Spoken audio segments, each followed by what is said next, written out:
pour qu'elles puissent y vivre, il faut qu'on puisse avoir des logements de qualité à des prix raisonnables. Cette politique de contrôle des prix a permis à des habitants démunis d'accéder à la propriété, mais elle a des effets pervers. Elle ne favorise pas la mixité sociale. Rares sont les foyers aisés qui s'installent à Saint-Denis. Et ceux qui investissent dans la cité du 93 s'en mordent parfois les doigts. C'est le cas de Wari Germat. Ça va bien ? Ça va, ouais.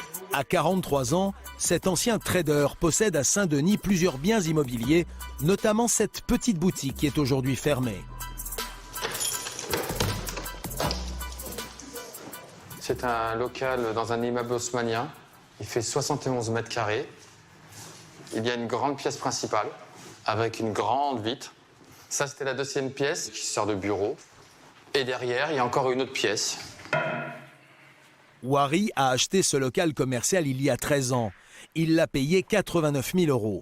Pendant des années, il l'a loué à un assureur, 2 300 € par mois. Une bonne affaire, en apparence seulement, car lorsqu'il a voulu le vendre, la mairie s'y est opposée et elle l'a préempté. Je voulais le vendre 360, ce qui n'est pas cher. Et il me propose 180 000 €.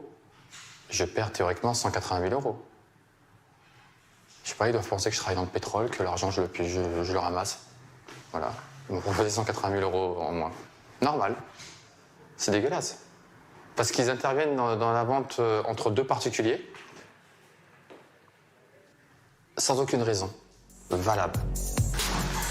Le seul recours, c'est la justice, mais les procédures peuvent durer plusieurs années. Alors à contre-cœur, Wari a préféré retirer son bien de la vente et il a refusé la proposition de la mairie. Pourquoi la municipalité a-t-elle décidé de préempter son bien? Wari a sa théorie. Pour lui, l'encadrement des prix vise à décourager les foyers plus aisés qui voudraient s'installer dans la ville. C'est une politique de ghettoisation. On critique toujours les villes riches comme Neuilly ou comme le Raincy qui ne veulent pas de pauvres ou de logements sociaux, mais on oublie souvent qu'il y a des villes comme Saint-Denis ne veulent pas de cadres moyens. Ce n'est pas leur électorat. L'électorat qui va arriver, le nouvel électorat, de cadres moyens ne vote pas communiste. Ils votent socialistes, ils votent centristes, ils votent à droite, mais ils ne votent pas communistes, très peu. À part quelques intellectuels, voilà.